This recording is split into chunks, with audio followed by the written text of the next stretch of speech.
My YouTube channel history optional में आपका स्वागत है। आज हम अपने टॉपिक पर बात करेंगे यानी कि शीत युद्ध की शुरुआत।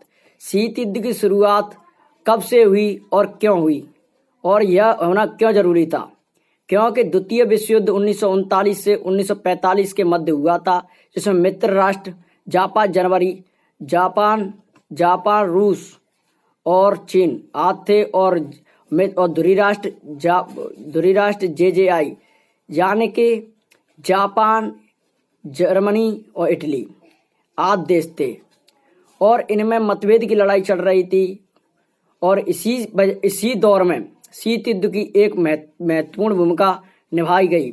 यानी कि शीत युद्ध कैसे चालू हुआ, आज हम इसी पॉइंट पर अपने बात करना चाहते हैं कि शीत युद्ध की शुरुआत कैसे हुई।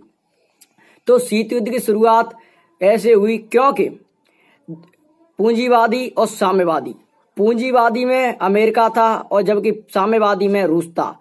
तो इन दोनों में वर्चस्व की लड़ाई होने लगी। वर्चस्व की लड़ाई उसे कहते हैं, यानी कि अपने गुटों में ज्यादा से ज्यादा लोगों को इकट्ठा करना, यानी कि अपने समूह में ज्यादा से ज्यादा लोगों को एकत्र करना। तो अमेरिका अपने टेक्नोलॉजी की वजह से बहुत आगे निकल चुका था और सोवियत संघ के लोगों को बताया जा रहा था कि आपका देश भी सबसे आगे है, परंतु आखिर में ऐसा नहीं था। और वहां के लोगों को ऐसा पता चला तो वे भ्रमित हो गए। तो फिर वहां के लोगों में आक्रोश पैदा हुआ। आक्रोश से फिर वहां के लोगों में अपने देश के प्रति निराशा प्रभावित हुई। और जिसमें और चलो अपने टॉपिक पर बात करते हैं, शीत युद्ध का दौर। यानी कि शीत युद्ध का दौर में रूस का एक देश क्यूबा, अमेरिका के तट से लगा हुआ एक देश क्यूबा था। वह साम्यवादी खेमे का देश था, यानी कि साम्यवादी रूस के खेमे का, यानी कि रूस के गिट का देश था। और वह अमेरिका उस पर अपना अधिकार जमाना चाहता था। तो फिर उसमें क्या हुआ, तो अमेरिका ने उस पर अपना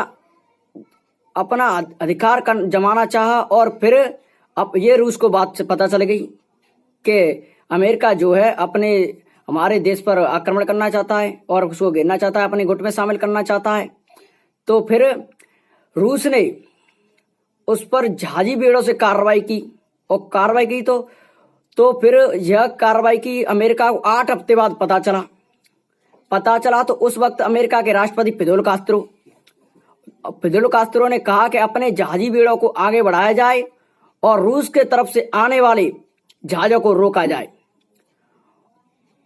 तो फिर यह युद्ध आगे चलता गया और फिर दोनों में समझौता हुआ और समझौता होने के बाद दोनों ने अपने जहाजी बेड़ों को वापस बुला लिया और शीत युद्ध का अंत हुआ। परंतु यह शीत युद्ध का अंत अभी तक नहीं हुआ था, क्योंकि अभी भी शीत युद्ध जारी है। और अभी भी धीरे धीरे जैसे श्रीलंका में अमेरिका ने अपने हवाई अड्डा पर्ल हार्बर को लिया था, क्योंकि वो रूस पर आक्रमण कर सके। तो रूस ने भारत से कहा कि भाई अपने श्रीलंका से कि अपने ये माओवादियों को भड़का और लिबरेशन टाइगर ऑफ तमिलीलम वहां पर अलग देश की मांग कर दी श्रीलंका में। और वहां से अमेरिका को भारत ने बजा दिया। और भारत और रूस अपने अंदरूनी मामलों में अपने हस्तक्षेप में निभाने लगे, जिससे भारत रूस की हमेशा सहायता करता है। भारत रूस से जहाजी बेड़ों और टेक्नोलॉजी में उधार लेता है, जिससे रूस उसकी मदद करता है। अगर दोस्तों हमारी वीडियो आपको पसंद आई हो तो हमारे चैनल हिस्ट्री ऑप्शनल को लाइक करें, शेयर करें और अपने दोस्तों को भी भेजें। जय हिंद दोस्तों।